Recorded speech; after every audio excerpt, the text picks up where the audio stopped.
My name is Kimmy Fasani, and you're listening to the Not Snowboarding Podcast.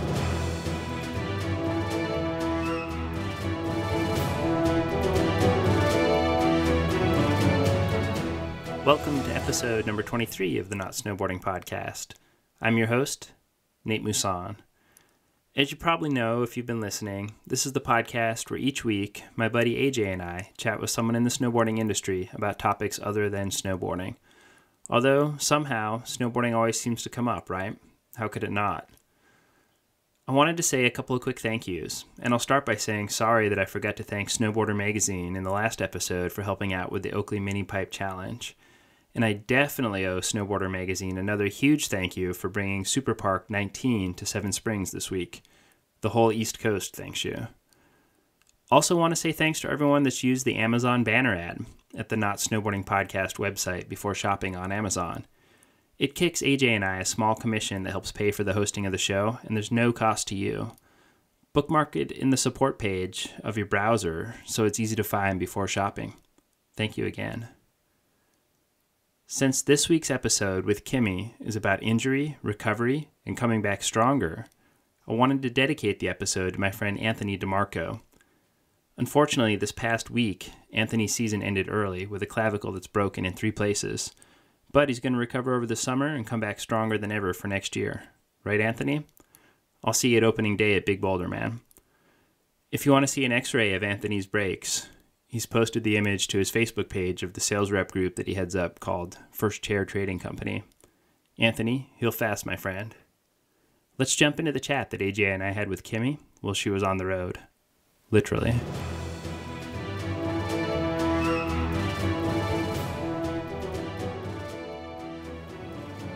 So you were just in Europe, but you flew back to Vancouver and you're driving back home to Mammoth. Why did you fly to Vancouver?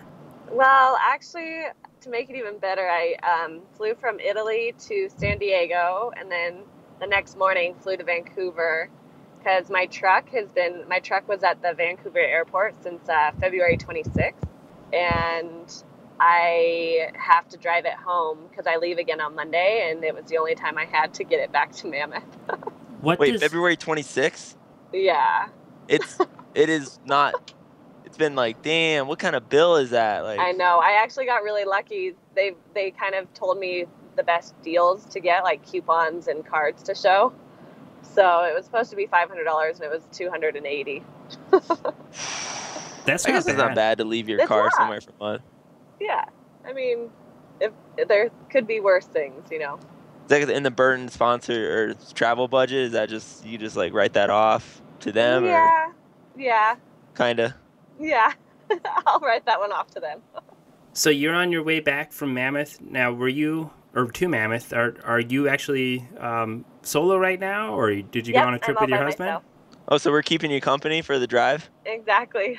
Oh, well, that's nice. Look, we did something really nice, Nate. You did. I'm like 7 or 15 hours into my drive, and I've only got 4 left, so you guys are saving me. Bringing you home. Yep. Awesome. Well, I pictured it. I thought for sure that you would be like a passenger, since you said that you had a ton of other calls today, but it sounds like you're just like a skilled road warrior. Yeah, I had to pull over a couple times and have different meetings like on the phone so that I didn't lose service. Well, hopefully we'll be good, but if not, we'll manage here. There's like a 5-hour stretch, and it actually worked out perfect because my meeting ended at noon, and then you guys were at 4, and it was I just got out of the last part of the 4 hours that has no service, so it was like the perfect timing. Perfect. So speaking of your husband, how do you say his last name? His name's Chris Bencheteler. Okay. And like the bench you sit in, and then Etler. And AJ just kind of educated me on the fact that it's common for women athletes to not take the last name of their husband because it'll kind of change their presence in the world. What was that conversation like? Yeah, you know what? I actually did take his name professionally. I mean, legally, but professionally, I've left my name Kimmy Fasani just because of whatever. You build this brand where my name is like kind of my brand now, and I didn't want to kind of alter that. So like legally, when I travel, everything is my middle name is now Fasani, and my last name is Bencheter on all my travel documents and bank accounts and stuff. What happened to your old middle name? I never actually had one, so it was perfect.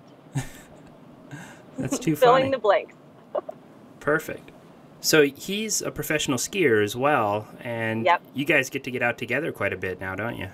Yeah, the last 2 years we've filmed a lot together, which has been really cool. Burton has kind of opened that door for me, so that I have a crew consistently to go out with, and then it just makes it really nice because, especially last year when I was coming back from my injury, it was really cool to be able to be with him because he knows what I'm capable of and sometimes has more faith in me than I do.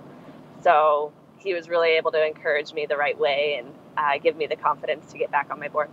That's an amazing relationship. Usually in the outdoor sports at a professional level, you have that relationship with somebody, but it's one of your friends, your peers, not the person that you go home to. I know. We've been really lucky for the balance. Is it ever trying at times? Does something from the hill ever come home with you?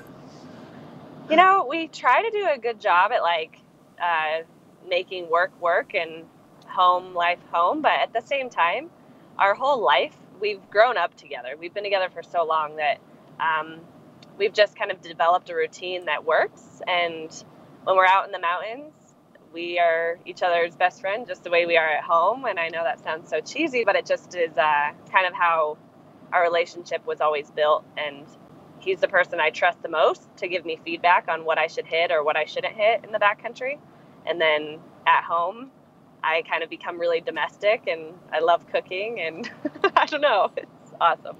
Is it weird, like, I don't know, sometimes skiers like different things than I do, like they like lippy jumps or whatever, so I don't know if I trust the skier, like even if it was like a good friend or like a spouse or whatever, like I don't know, like you're a skier and, you know, I snowboard and like, I don't know, I just like different things, you know what I'm saying? Yeah. So like, is that ever come into play, like in your head, like, okay, he said, you know, this jump's kind of mellow, but it's probably poppy.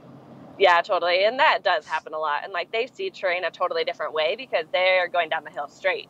And so it takes kind of a different eye to kind of manipulate the way they see it and say, okay, well, I might hit it from the side.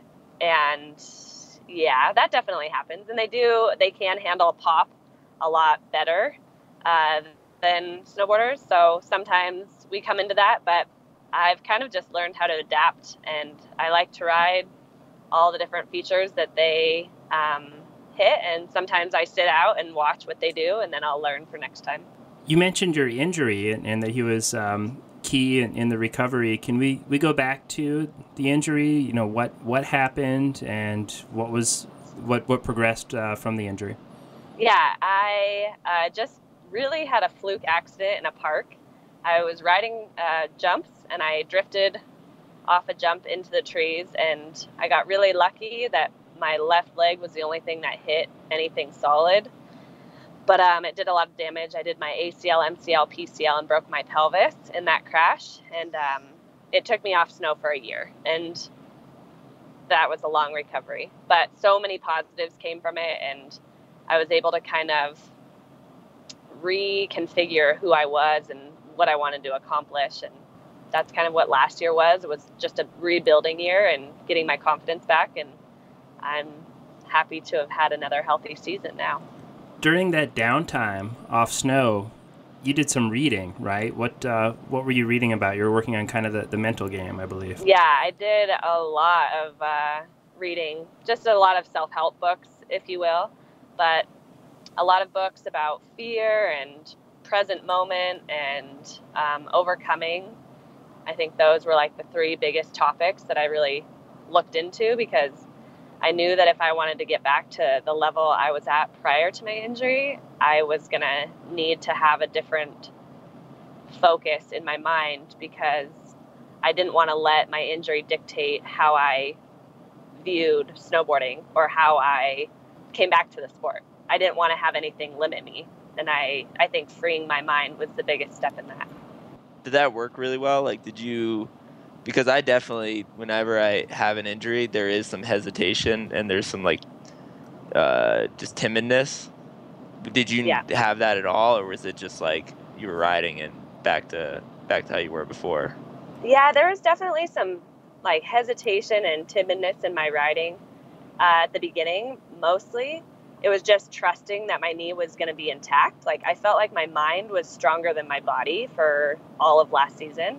I was so determined to just prove to myself that I could come back stronger than ever, but my body was really not strong enough. And so that was the hardest battle for me. Was I really couldn't land a lot of stuff because it's my back leg that I hurt. So like so much impact, it just didn't really want to handle it. And maybe that was half mental too. Maybe my body was like, whoa, what are you doing? You're not ready for this. But my mind was like, you've got this. Go as big as you want. That's rad. What book was had the most impact, and what specifically in the book was like the most actionable thing that got you to where you were in the positive headspace? There's a couple books.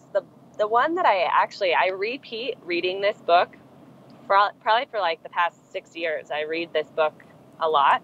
It's called Be Like Water, and it's actually a martial arts book. Bruce Lee. Yeah. Exactly.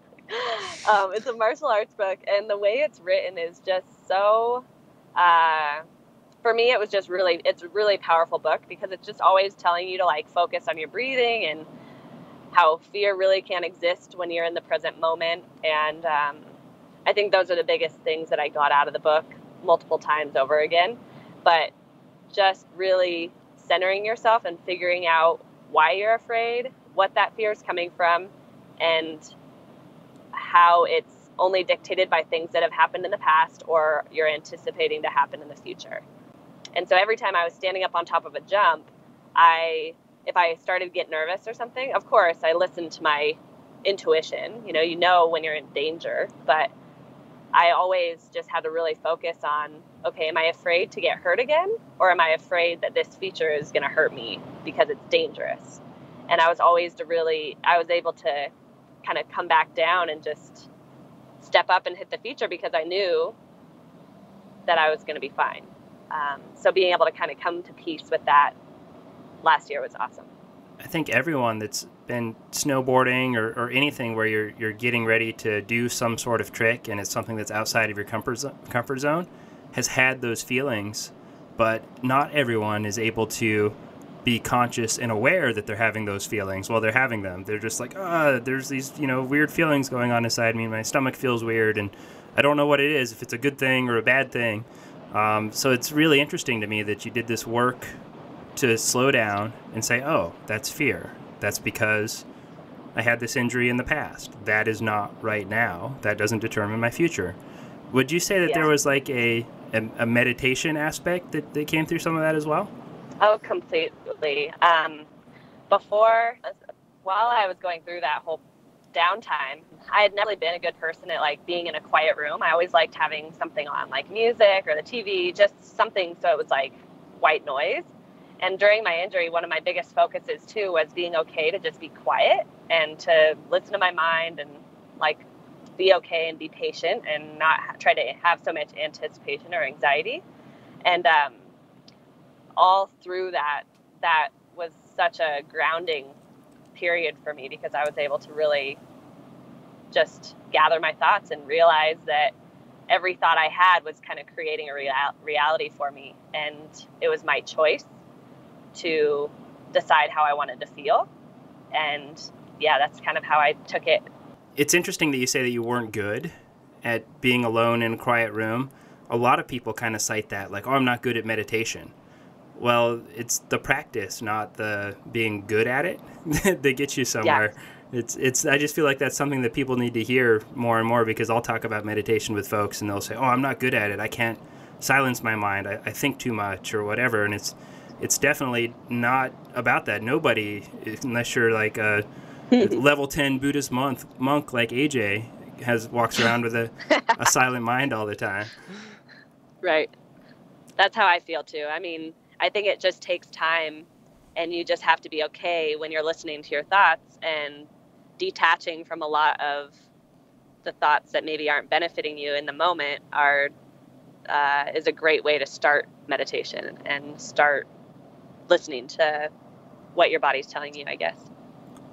So where in this timeline of recovery do you go, I want to do a triathlon? And why? That was like before I even got hurt. And to be honest, like when I got hurt, I got out of surgery, and one of the first questions I asked my doctor once I was in ICU or whatever or in like recovery was if he thought I could do a triathlon 6 months from my surgery date. And he kind of laughed at me because my injury was pretty extensive, and he had already kind of told me that I was going to be in bed for the next 3 months. And he was an athlete himself. And so he, I think, humored me and told me, yeah, I could do it. So I was like, immediately had a goal. And I'm a very goal-driven person. And having something to look forward to that was going to challenge me, not just because I was coming back from an injury, but because I had never done a triathlon, and because it was going to give me something to succeed at that wasn't snowboarding. So it gave me a different drive to kind of distract me for my downtime. So did you have the foundation kind of laid for the triathlon? Were you already into biking and swimming? Yeah, exactly. I already had loved doing all of that. I wasn't really a big swimmer at that point, but swimming was all I could do for 6 months, and I wasn't even allowed to kick. I had to use a swim buoy, so I spent a lot of time in the pool as my cardio. And so that was a great way to train for it too, because I'd loved to run and I loved to bike, and so now I was able to focus on just swimming for the first 6 months of my recovery.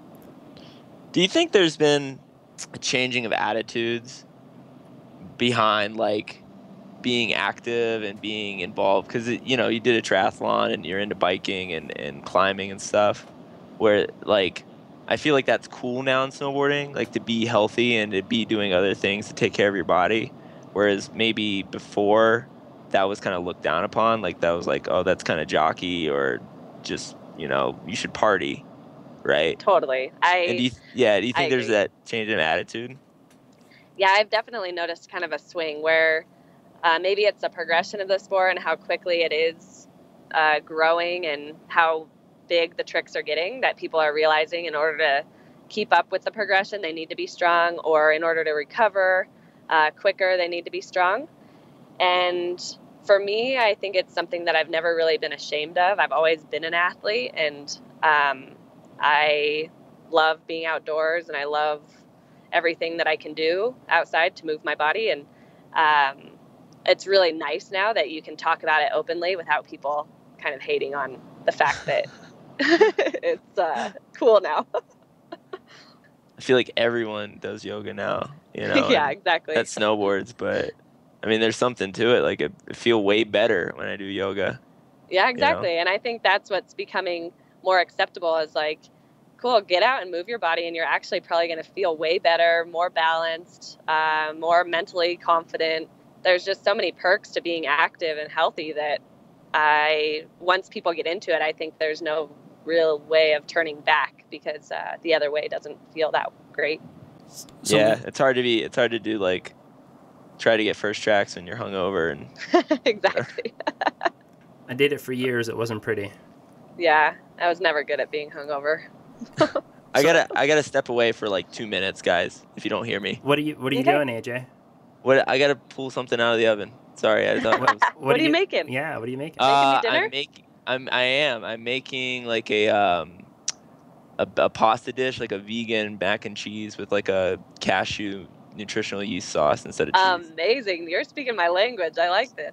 I know, that's why. So I got to go check up on it, but I'll be about 2 minutes. Okay. No worries, man.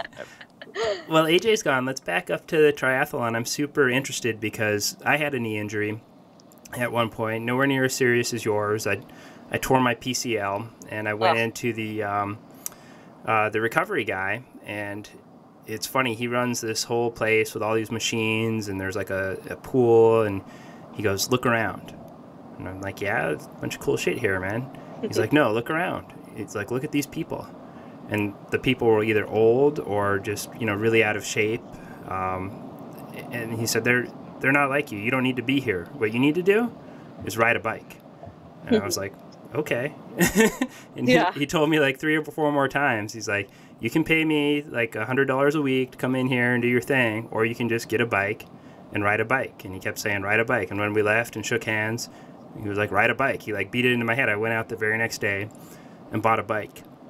I was already a runner. And then after a season of riding a bike, not only was I stronger on the snow, but I also started to think about, wouldn't it be cool to do a triathlon? I never did it, but I understand the bugs. So let's let's you move should into. Now. I know. It's still on my list. It's definitely on my bucket list. But how did you pick your race, and how did the race go? So I wanted to do the June Lake Triathlon, which was the middle of July. But unfortunately, I wasn't far enough in my recovery. I wasn't even allowed to stand up on my bike and climb hills yet at that point. And so I decided to go for a later triathlon, and there was one down in Oceanside, California, and that was in October, at the end of October. And I figured, my doctor said that I could get back on snow when the mountain opened, slowly, and that would be 11 months out of surgery. And I figured if I could do a triathlon before I got back on snow, then I should be strong enough mentally and physically to snowboard for the season. And that was my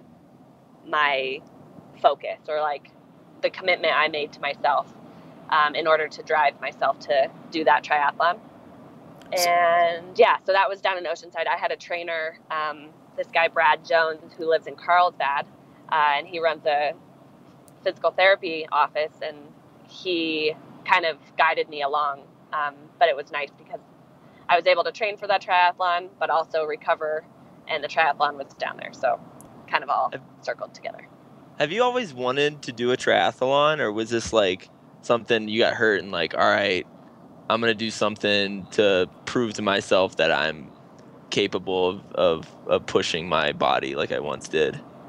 I have always wanted to do a triathlon, and somehow every year something got in the way. One year I sprained my ankles, another year I had to be at a photo shoot. It just kind of, Chris, my husband, has done a few of them, and wow. He's a very good athlete, and he can go off the couch and do really well. So it was always frustrating to me. I'm that sucks. I can't do it again, and you're doing it. So it was just always a goal for me. And now that I had all this downtime, I'm might as well do it. There's different categories of triathlons, and I can't remember what all the different names are off the top of my head, but they all represent a different length for each portion. What length did you pick? I did the sprint, so that's the shortest one you can do. And that came down to the run, actually. I was actually not really allowed to be running yet when I was doing the triathlon, and so that was a hard part. My joint had a lot of damage, so my doctor didn't really want, or my trainer didn't really want that much impact on my knee. So I didn't start running until maybe 3 weeks before my triathlon, just as a way to kind of go slowly. And it was amazing because I was able to do the triathlon, feel comfortable, but I didn't hurt myself. I didn't overexert myself. I did it strictly just to accomplish it, and now I'm hoping to do an Olympic distance, which is the long distance, this summer or fall. So awesome. Are you working with a coach again for that, or are you going kind of with your husband and doing it on your own? Yeah, I'll just do it. I was actually going to do a relay with my mom. She wants to do the swim, so I told her I would do the bike and the run. Very cool. And how did you do with that first triathlon? As far as placing, not that matters. You did it. That's fucking amazing. Congratulations. I actually won. I won my age group. What? Uh-huh. Sick. And I won my age group, and I got, what did I get? I won my age group and got 4th overall. Wow. 6th overall or something. It was a really special day because for me, I had put a lot of energy into it, and it was just a huge stepping stone for me to have confidence and trust that I was capable of doing whatever I put my mind to. And that was a very good distraction that panned out way better than I could have ever imagined. That positive energy would just carry right over into the snowboard season, I'm sure. Exactly. It totally just gave me an upper hand at starting the season strong and feeling strong. That's so awesome. AJ, I guess, is back from his little dinner foray there. But, I'm back. I caught it just in time too. It looked gorgeous. Awesome. Good job. You mentioned that his vegan whatever casserole is speaking your language. It is. Yes. How so? How would you describe your diet? I've seen some things over the years on the internet about you talking about raw food and gluten-free. How would you describe your diet? I dabble in everything. I love to cook. I've done a lot of raw cooking. I do a lot of vegan cooking. I try to stay gluten-free. I try not to eat dairy, except when I was in Europe for a month. It's hard over there. That was your cheat month? Yeah, exactly.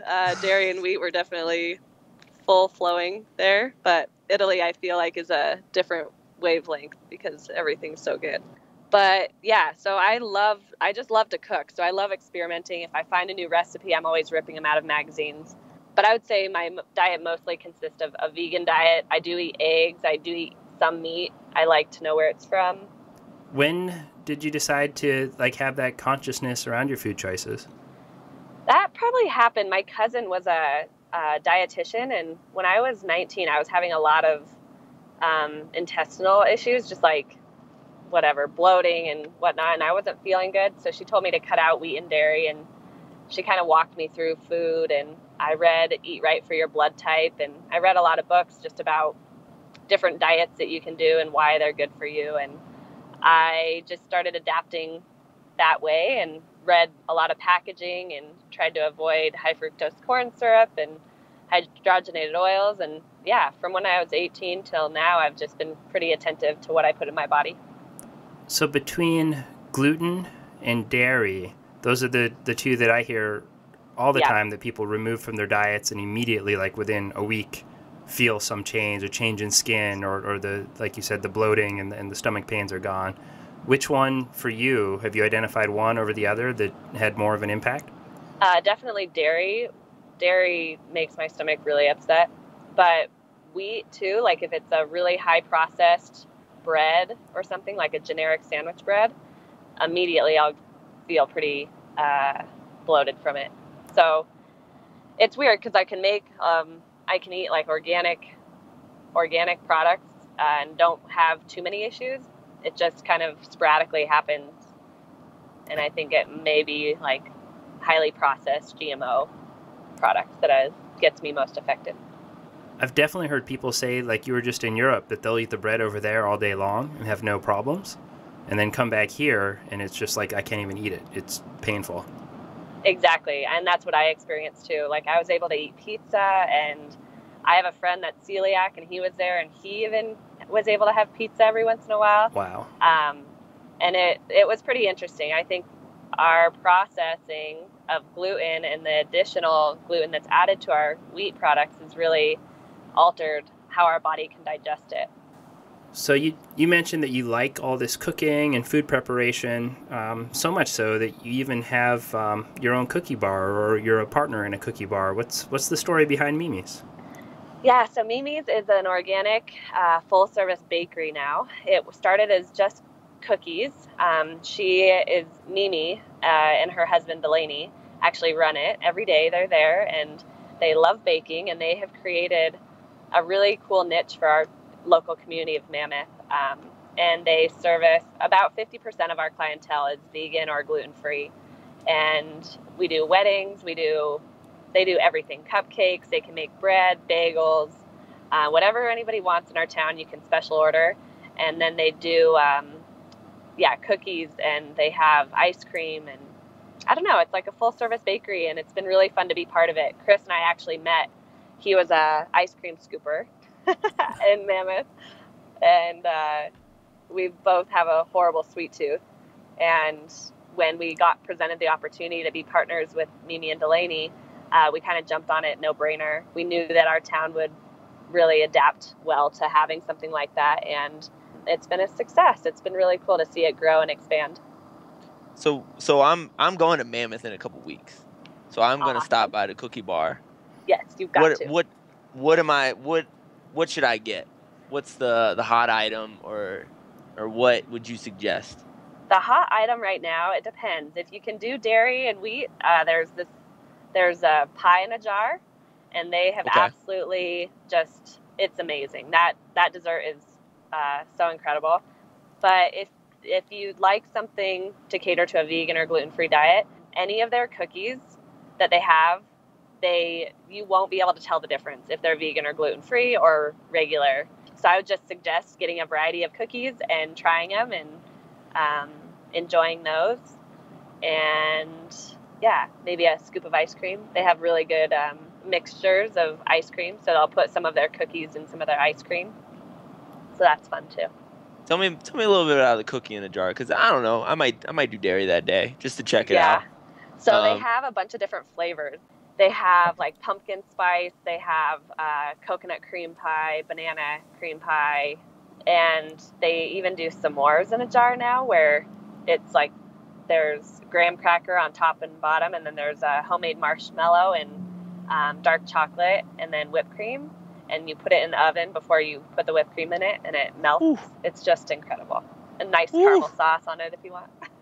I don't have a sweet tooth, but my mouth is actually watering just hearing you describe that. Do you know if the marshmallow has gelatin in it? They don't use gelatin products. Oh my God, I'm getting that, Nate. I'm getting awesome. it. I'm gonna send you Snapchats when I get it too. You mentioned that like 50% of the clientele roughly is vegan or gluten free. Would you say that Mammoth is like kind of like a vegan haven? Not necessarily. I think there's just a really active population there, and everybody's pretty into being outdoors and feeling good while they're doing it. So I think people are really accustomed just to adapting their diet to either whether it be a trend in diets or just to trying new things. And I kind of credit that aspect more than anything. It's like people want to see if their body will feel better, and she can make paleo options as well. So she's just kind of opened the door for those type of products, vegan, gluten-free, paleo. She's opened the door so that those products taste really good, and you don't have to sacrifice the taste just to have something that's adjusted from what a normal cookie would be. Yeah, I was hoping you'd say yes, but because I'm vegan, and I'll tell you that you said sacrifice the taste, and it's so funny because I get teased all the time, like, oh, what are you eating over there, cardboard? Yeah, totally. Totally, and that's a reputation. And so we really pride ourselves on the fact that we make products that anybody will like. And her husband is so against like the vegan and gluten-free stuff for himself. He doesn't like to adapt his diet that way, but their products, you can't tell the difference. And that's why he loves it so much, is because like she'll quiz him sometimes if she makes a new recipe and he won't be able to figure out which one's which.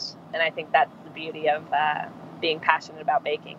It's making awesome. It taste good. So you're saying you can adopt a vegan or vegetarian diet and you won't even notice it, because I feel, I like the taste of this and that, but if you can't taste the difference, then you don't have an excuse. Well, it's like even like your mac and cheese, like when you dial that cashew cheese with the nutritional yeast, a little sea salt, maybe a little lemon, like it's so unbelievable, and it tastes so good that if you serve that to guests, they would think that they were eating some form of mac and cheese, and you don't have to necessarily tell them that it's nut based.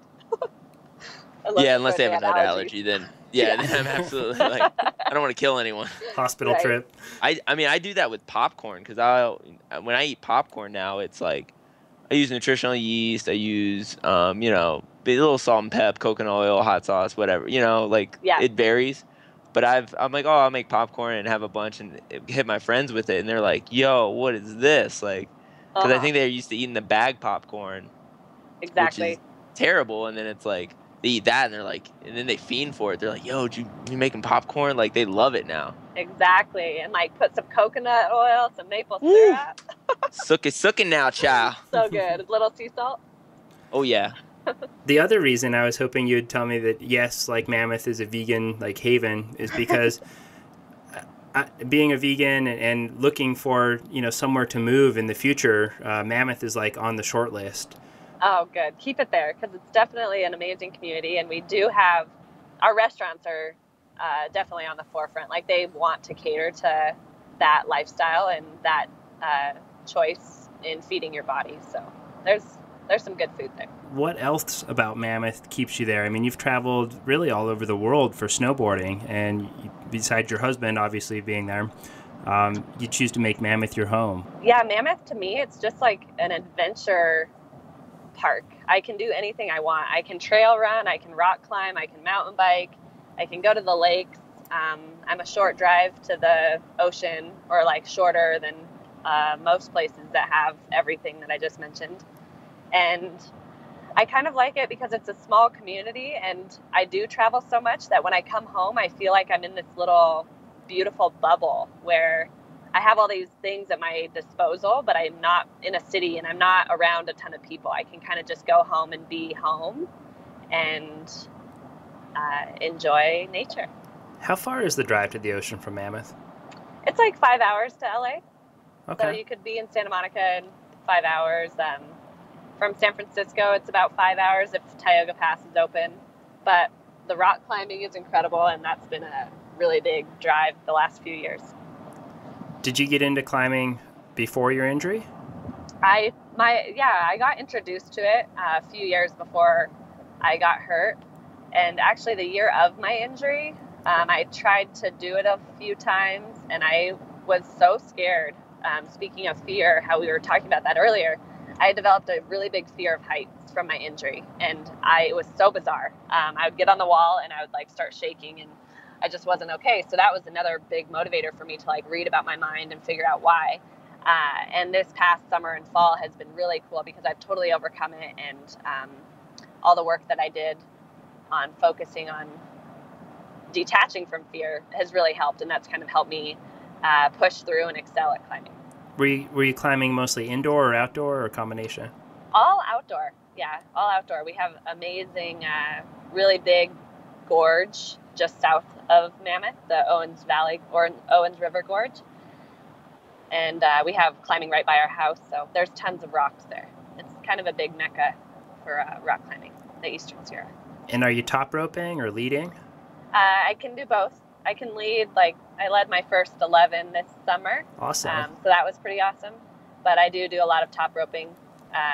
Chris is pretty proficient at a lot at getting me up almost anything.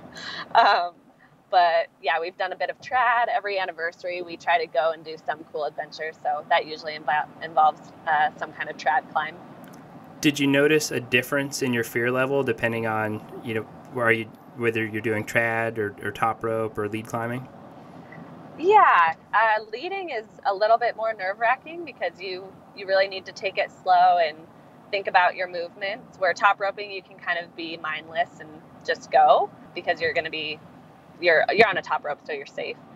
Where leading, you can have substantial falls if you're not focused. So that definitely has been something that I've developed over the past year more so. So being able to lead has been something I've developed over the past few years. Year. Did you just say that you, for your anniversary, y'all go climbing and stuff? Uh-huh. Damn, that's crazy. I would be like, I'm not married, and I can't imagine what married life is like, but that's crazy if you guys are going climbing for your anniversary. Like, that's pretty rad. Yeah, it's pretty cool. It's like, ever since our first anniversary, we've had 3 anniversaries, and we've done something really cool to kind of, I don't know, it's a fun way to like make your bond stronger together, because we'll do something new where maybe he hasn't done it or I haven't done it or we haven't done it together, and it's just a fun way to communicate and push ourselves. I'm about to go to Hawaii next week for my 15th year wedding anniversary. It'd be something new for both of us. That's awesome. Wait, what are you doing, Nate? Going to Hawaii. I haven't told you yet. I'm going to Hawaii. Oh my god! You told me you're going to Hawaii. So fun. Yeah, I'm excited. We're going to surf a ton. That's cool. What island are you going to? We're going to the Big Island for a couple of days, and then we're going to Kauai for the bulk of it. Amazing. I have my aunt and uncle live on Kauai, so we do spend a bit of time there. Very cool. I had a local that I surf with here on the East Coast that lived there for 6 years, and he like drew me a little map and sent me all this information on all the little surf breaks that he knew, and he told me that there's one beach to stay away from because there's a hippie nude colony there. Yep. Maybe you want to go check it out, Nate. You never know. You might like it. You might like surfing I think naked. when I was little, I spent a bit of time there. I remember always being naked and always seeing naked people. That's awesome. He told me stay away, but he told me explicitly where it was, so I think he was really telling me, like, go there. Yeah, you could. I didn't know you were going there for your anniversary. I thought you were going by yourself. No. And you were going surfing and stuff. No. Just by yourself. No. So that's awesome. I put up a post on my Facebook saying that we were going to talk to you, and Tara Tate from Arbor wanted to know. Cool. Do you know Tara? I know. Yes, I know of her. She wanted to know, is the amusement park coming back for a third time? It is. I haven't officially put out the press release yet, but it's going to happen the 24th of April till the 28th at Mammoth. Awesome. So this is like breaking news. Yeah, exactly. So cool. There it is. What is the amusement park for folks that may not know? Yeah, Amusement Park is an event I designed that is a way for women to celebrate progression in snowboarding. It's a springtime progression session on a jump or a couple features. And I've designed it just to give girls another opportunity to get in front of the camera and to get some editorial exposure and to gain some video content at the end of their season. And it's been really cool to see kind of the community of our industry come together and support it, and the girls get really excited to be a part of it. So that's super rad, because I know I heard pretty recently that Miss Super Park wasn't happening this year. Yeah, it got canceled, and so that was an even bigger, even though we're having a really low snow year here on the West Coast, it was even a bigger drive for me to make sure that opportunity happened for as many women as I could give the opportunity to. Do you think snowboarding doesn't give those opportunities that often to women?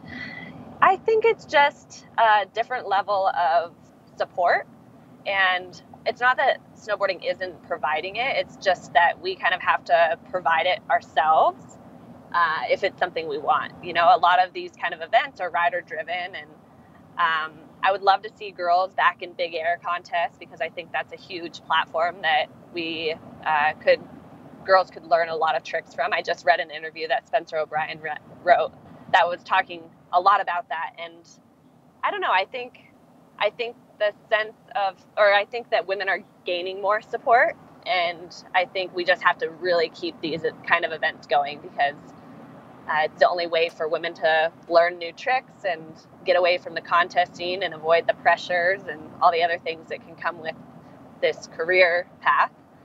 And just have fun with your friends and get back to the root of what snowboarding is, you know?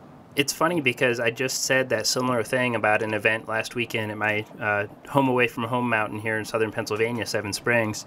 It was a mini pipe open jam contest, in quotes, but It was the most fun event that I've been to in several years, because there wasn't a contest pressure, even though there was a contest, and you watched people progress. I mean, this is a mountain that most of the kids ride park, and here's a day that they're all thrown into a 13-foot half pipe. And you could watch them from the beginning of the day to the end of the day, like, learn tricks. It was so rad. Yeah, and I think it kind of creates a creative platform for people. And I love how creative snowboarding is coming back to right now. Like, everybody's really focusing on that kind of riding, and it's just bringing the fun back out. And I think we've always been having fun, but it's creating a different kind of vibe. And just being able to ride with your friends in a springtime atmosphere, it's so fun, and you're not afraid to fall, and you've had all season to kind of be stressed out, and now you get to just unwind and chill out. It's awesome. Exactly. What is something that you'd say that most people don't know about you? Don't know about me? That's a hard one. I don't know. A lot of my life has been public. No, I don't know. I have a degree. I don't know. People probably know that. I went to school. What's your degree? Is it a science degree of some kind? Or? Yeah, Bachelor's of Science in Marketing. Marketing, okay. Yeah. And did you do that like seat time or online, or how did you get it? I did my first 3 years at a junior college in Mammoth, and between Mammoth and Tahoe, and then I did my last 2 years at University of Phoenix online. My wife's doing online right now, and it's been very interesting for me just to watch that process, because she'll like submit something and then she'll like sit for hours, like fingers crossed, like waiting to get the information back on how she was graded. And it's always like really, really good, but there's just this anticipation of receiving your grade back. Yeah, and I think it's such a, you have to be pretty scheduled, you know, like for online school, like you have to have a nice routine going on to make those classes work. And when you don't have all the attention from the teacher all the time, you don't really know quite the direction that you're supposed to submit the work. And so when you submit it and you're like, okay, I hope I did it right. I always think, like, if I was an online student, I'd be tempted to figure out some way to cheat, like some way to, like, automate it. There's nobody looking over my shoulder. Like, how can I... There's got to be websites out there that, like, know what classes you've signed up for, and then will sell you the information to plug in automatically. I would think. I don't know. Yeah. You're only cheating yourself, Nate. Yeah, exactly. No, but it was... University of Phoenix was actually really cool because there was no tests. Like, I never took a multiple choice test. It was all written papers. And it had to be in relation to your life, like, and to your job, because that school is developed for the working adult. And so you have to declare, like, what you do, and you kind of have to give a brief at the beginning of your class or whatever. And it was a really cool way to learn because you actually had to apply what you were learning and what you were reading in the books to a written paper that was then graded. And then you had to submit everything through a plagiarism program. You had to submit through 2 plagiarism programs, and it would pick up different sentences, like even if you didn't copy somebody, but if somebody else had a paper that had the same sentence, it would tell you, or like an online document. That's what so it was a cool way to learn. That's what Colleen's always saying. My wife is like, oh, I got like a 95, and I only got like a 3% on the plagiarism match or whatever. There you go. Yeah. Yep. Well, why was it important for you to, like, get a degree? Because you were a pro snowboarder at the time, or I was aspiring still. Okay. My mom and so when I got sponsored when I was 14, but it wasn't something that I could consider a job. I worked at a restaurant for like 6 years after I graduated high school to maintain some kind of funding. And so for me, school was just a way to make sure I had a backup plan. And I liked learning a lot, and I always wanted to know why I was being marketed, like why I was an athlete and a marketing tool. So I wanted to understand, like, the back end of that. And so that's why I got a marketing degree. I kind of just wanted to know the other side of who I was as an athlete. Do you think that's helped you develop better relationships with your sponsors, or... Yeah, completely. I've actually, I had an agent for a period of time for like 2 years, but everything else I've done on my own. And I totally credit that to being, to going to school and learning kind of the roots of what was important and what I needed to do in order to become a marketing tool for these companies. I think that's something that, like, a lot of snowboarders struggle with, because they might be good snowboarders, or maybe they're even good people, but they don't understand their place or their position. Yeah. So then, they don't really go very far. Or they get frustrated.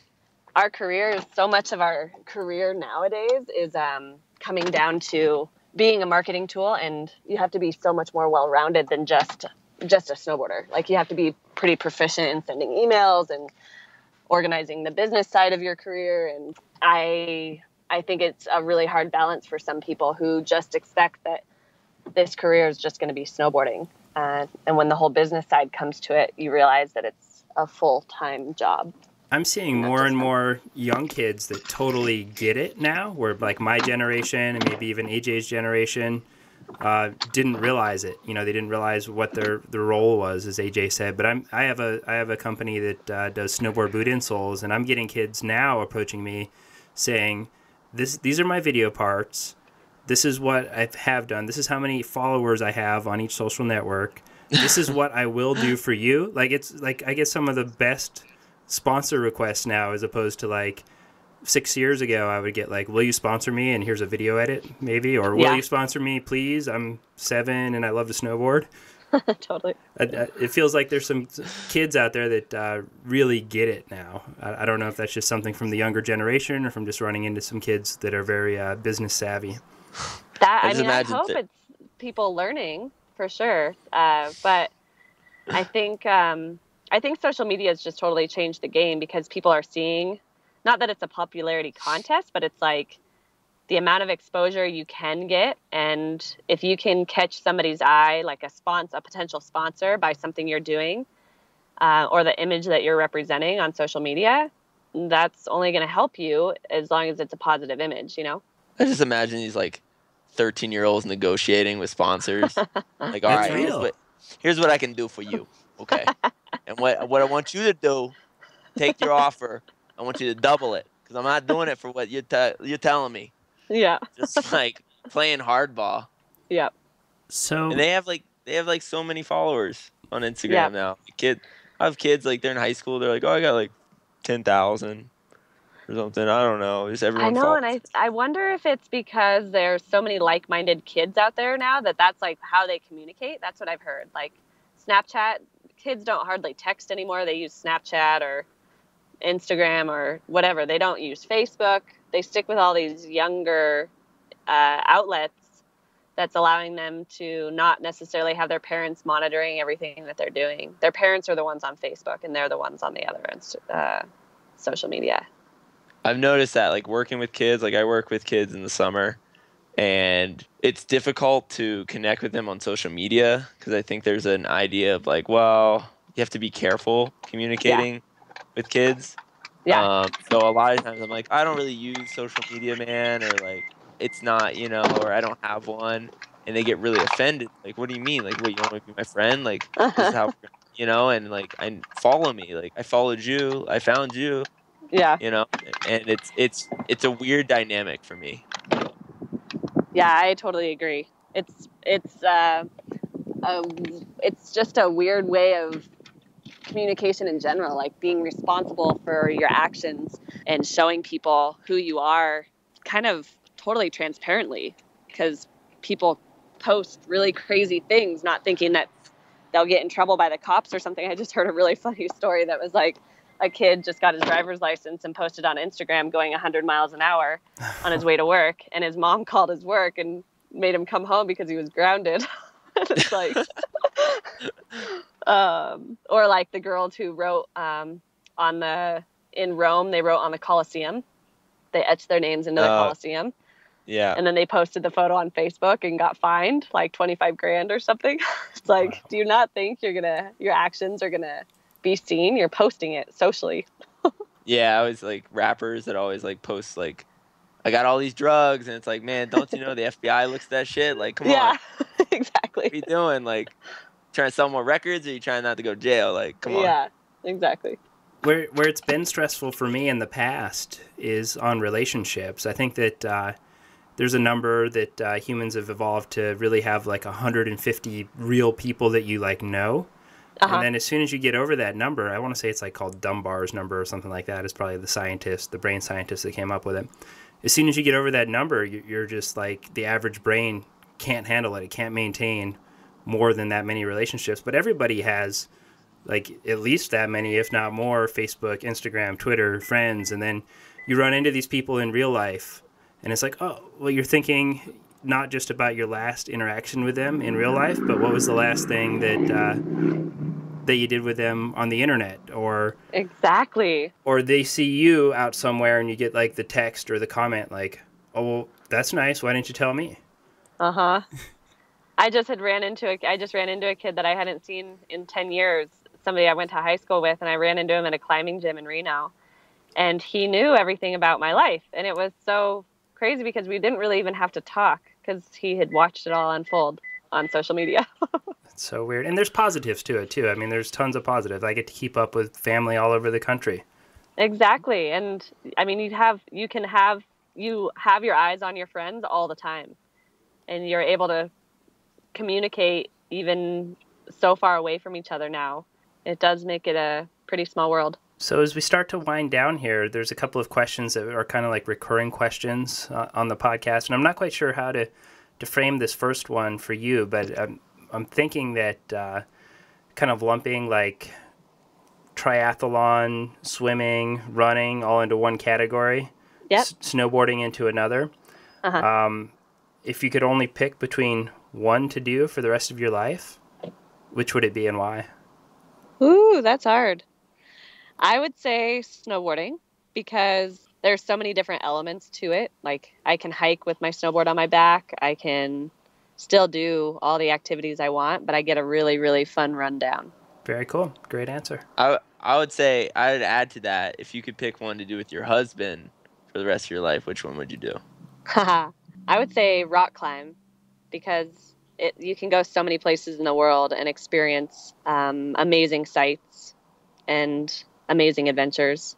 What's your favorite discipline of rock climbing? I mean, you mentioned the trad, we talked about lead and top rope, there's also bouldering, there's lots of different subtleties within rock climbing. Which one is just like, that's my shit, I want to go do that? Yeah, I like leading. It's just a whole new way of kind of centering yourself and being present. And I really like being up high and just knowing that I'm responsible for my actions, but I'm still safe because somebody has me on a rope. But it's challenging and it's mentally stimulating. It's kind of got all of it in one. Have you done like the whip therapy where you just go and intentionally take whippers? Whippers are like a big fall. For anyone who doesn't know, you're like way above your last clip and then you intentionally let go and fall 20 plus feet. Yeah, I haven't done a lot of it because of the wear and tear it kind of does on your rope, but Chris did make me do it last year on this climb. I was leading that 11 I was talking about, and I was having a really hard time in this kind of tough, cruxy area, and he just made me try it like 5 times, and at the end I was able to get up, but it really took that fear out of it, you know, because once you fall and you realize that you're going to be safe, it kind of gives you the more confidence to keep trying and to keep going and knowing that you're going to be okay. That first one, like actually letting go, is tough though, huh? Oh, it's so scary. You're like clenching on, like scraping down the rock. Yeah. So final question as we wrap up here. What advice, looking back, would you give your like 18-year-old self? I would say to never give up, to stay positive, and to always believe that you're capable of doing far more than you think you are. Because no matter how many struggles you go through, there's always going to be positives to those. And failure only helps you grow. Look, man, if you stopped eating gluten, you'd feel way fucking better all day. Whenever you feel shitty, that's because of gluten. That's not true. Who the fuck told you not to eat gluten? It's just true. You don't even know what gluten is. I know what fucking gluten is. No, you have no idea I do know what gluten is. Gluten's a vague term. It's something that's used to categorize things that are bad. You know, calories, that's a gluten. Fat, that's a gluten. Somebody just told you probably shouldn't eat gluten. You're like, oh, I guess I shouldn't eat gluten. Gluten means bad shit, man, and I'm not eating it. Thank you for listening to the Not Snowboarding Podcast. To hear more episodes, go to www.notsnowboardingpodcast.com.